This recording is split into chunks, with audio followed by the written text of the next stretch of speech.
aqui para mais uma semana, e essa semana muito especial, começando uma série nova aí que foi pedido lá no Instagram, foi sugestão do Zé Antônio, meu amigo, que está lá em Bebedouro. Então, eu denominei essa série como a Cordilheira do Evangelho, e nós vamos falar sobre o Sermão da Montanha. Hoje, especificamente, vamos falar sobre a montanha das características. A montanha das características. E nós vamos trabalhar do texto de Mateus 5, do 1 ao 16. Então, eu não vou ler, né? A gente vai ir passando aí nos textos e tal, e você pode acompanhar na sua Bíblia. O que eu dou de dica para você é, fica com a sua Bíblia aberta, né? Dá uma lida, qualquer coisa antes do vídeo, dá uma pausa agora se você quiser, e aí depois você continua a acompanhar aí o que eu vou falar. Dá uma lida primeiro e depois você acompanha junto comigo.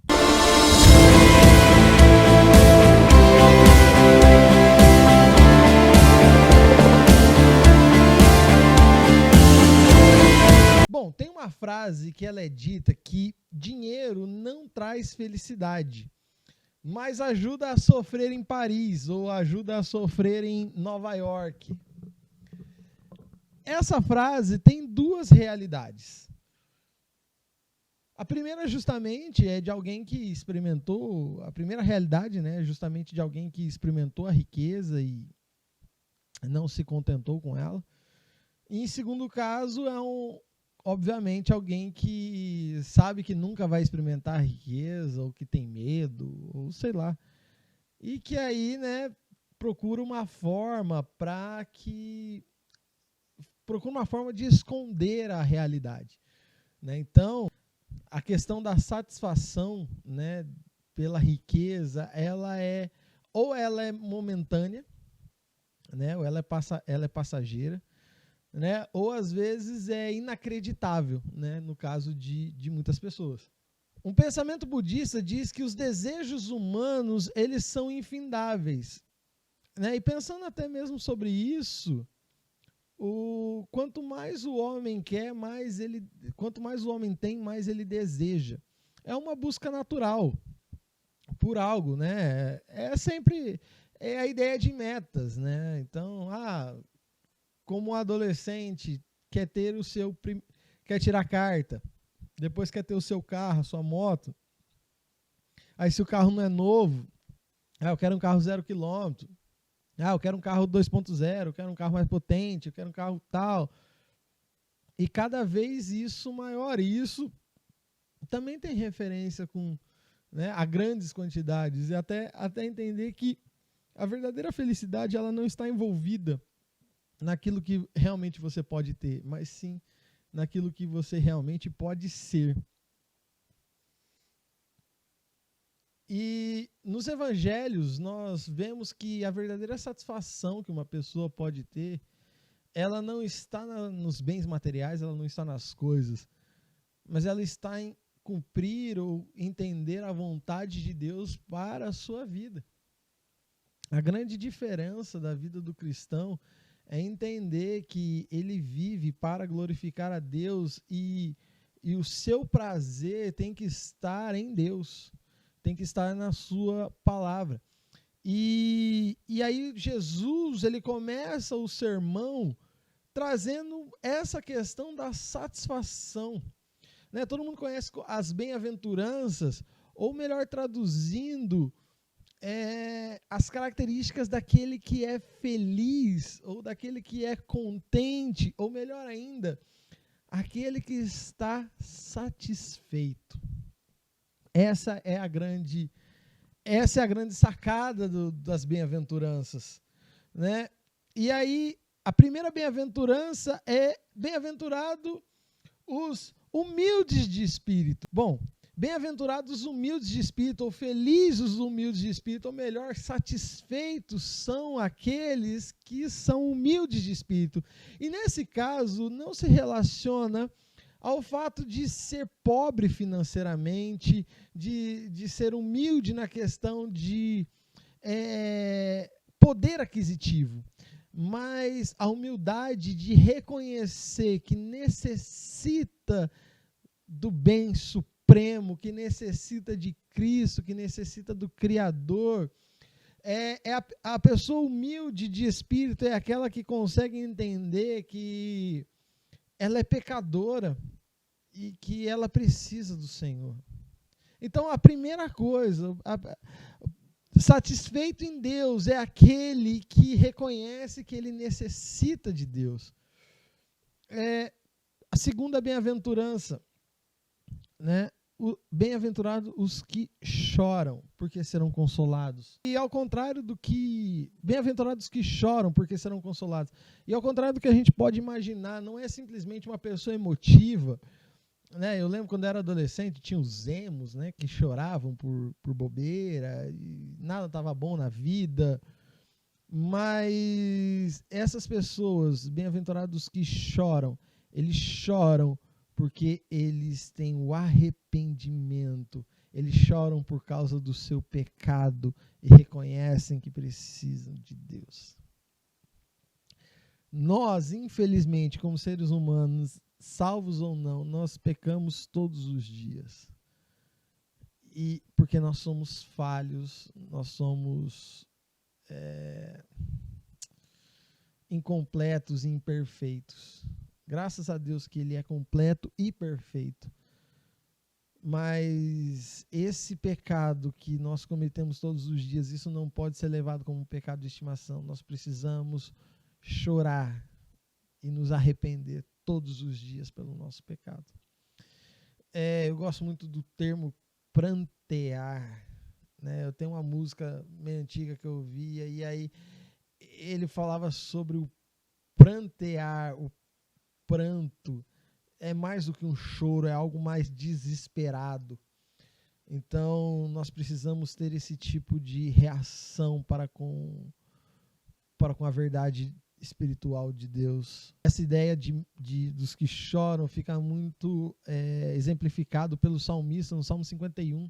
Cria em mim, ó Deus, um coração puro, renova em mim um espírito inabalável, e tantas coisas, né, que o salmista vai dizendo, vai mostrando um profundo arrependimento e uma angústia tal, que é exatamente isso que nós precisamos todos os dias.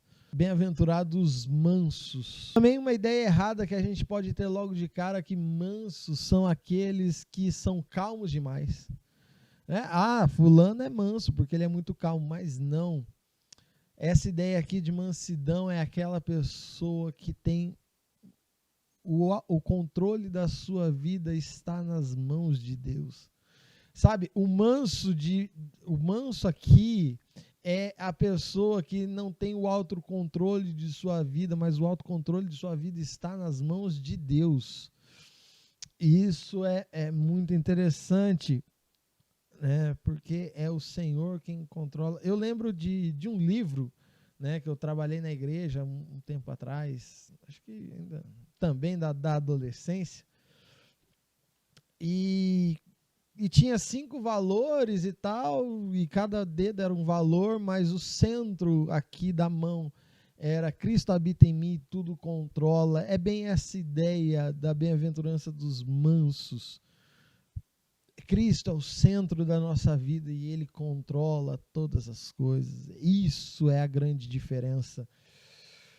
E aí ele fala, bem-aventurados os que têm fome e sede de justiça, e essa justiça não é uma justiça terrena, não é uma justiça do homem, mas uma justiça de Deus, a justiça que perdoa, a justiça que realmente ela não negocia com o errado.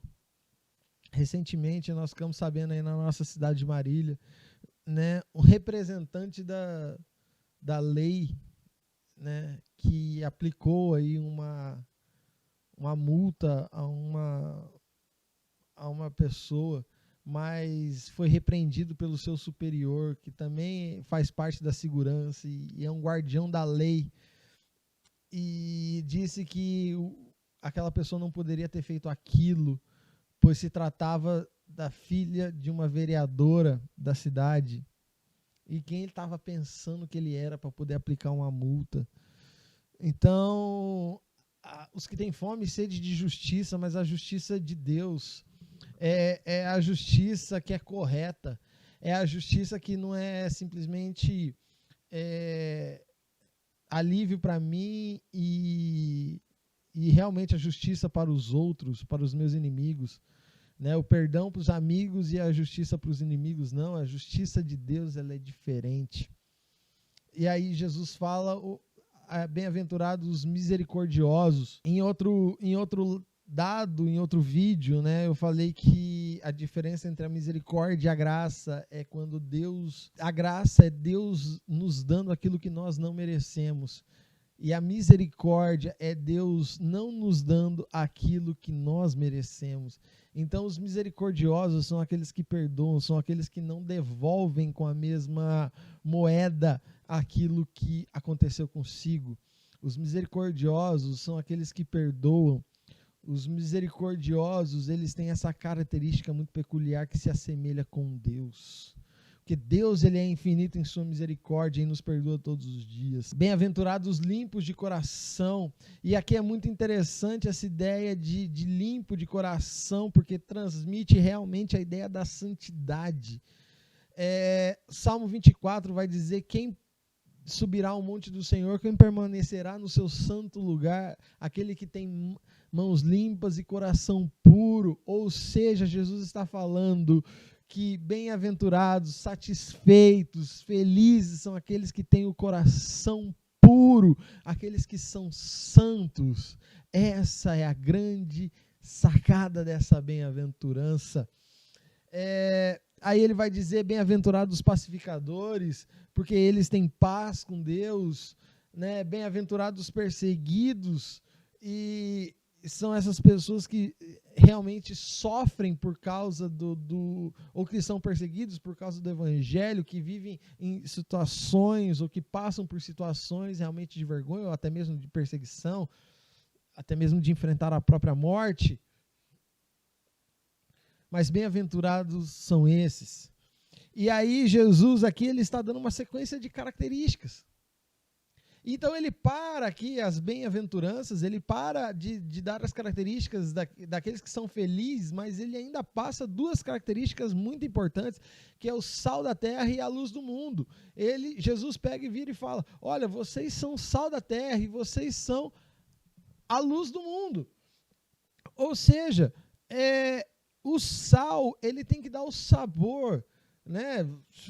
Todos nós usamos sal na nossa alimentação, na nossa refeição, né? E experimenta comer uma comida sem sal.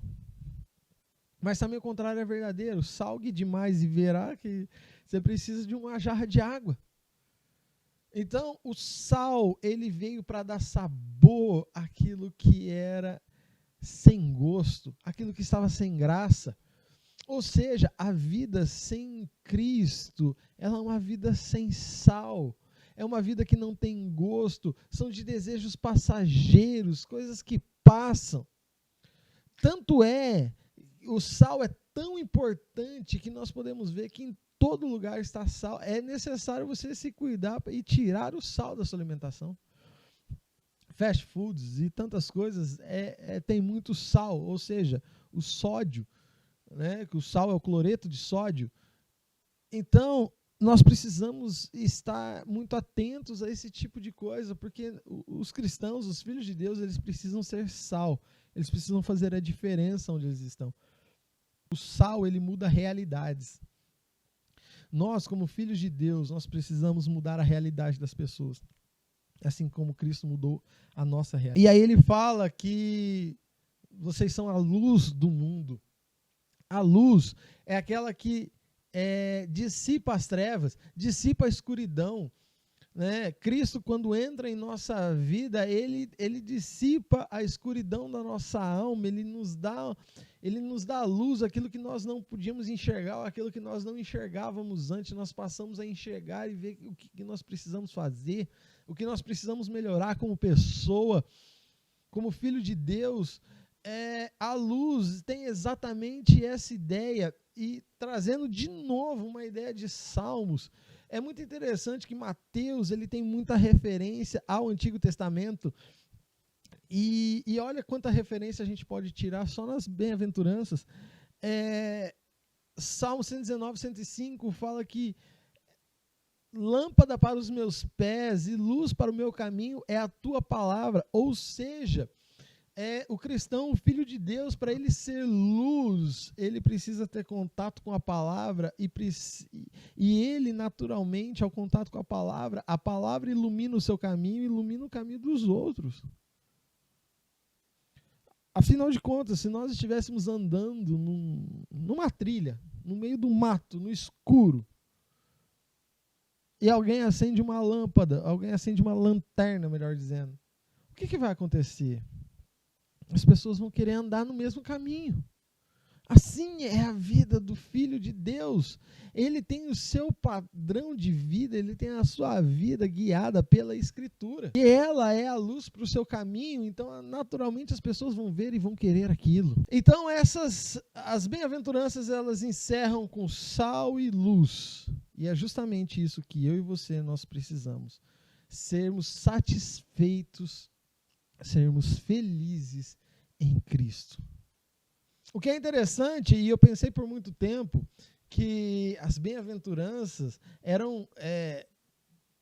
tipo assim uma classificação de pessoas. Tem as pessoas tem os que choram, tem os que são pacificadores, tem os que são perseguidos, tem os, sei lá, quais são os outros?